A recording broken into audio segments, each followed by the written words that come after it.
get into what I see for the future of streaming. Now, recently while I was writing this script, I was watching the Netflix documentary about Vince McMahon called Mr. McMahon, which I would highly recommend watching. And I began to have this analogy, right? I was like, I feel like from like 2022 to late 2024 is when streaming was like in its attitude era. And if you know anything about WWE, the attitude era was absolutely insane and chaotic.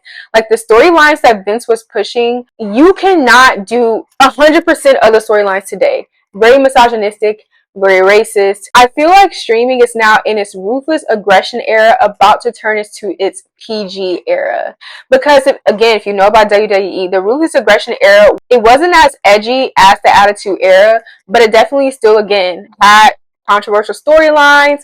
But you can tell that WWE was beginning to see that they're not going to become very lucrative if they keep pushing the envelope. And a lot of advertisers are not going to want to work with them. A lot of networks probably won't even want to touch them if they keep doing these very controversial storylines, right? So I feel like right now, 2025 and beyond, I feel like streaming and a lot of these streamers and even these streaming platforms like Twitch and Kick, they're going to go from their ruthless aggression era to their PG era very soon. Because I do think that it's going to come to a point where doing these controversial things on stream, being so sexual, being so homophobic, being so misogynistic, it's not going to make anyone money. And unfortunately, we live in a capitalist world. Unfortunately, morals don't matter. It takes companies and people to lose money for them to actually have some morals. So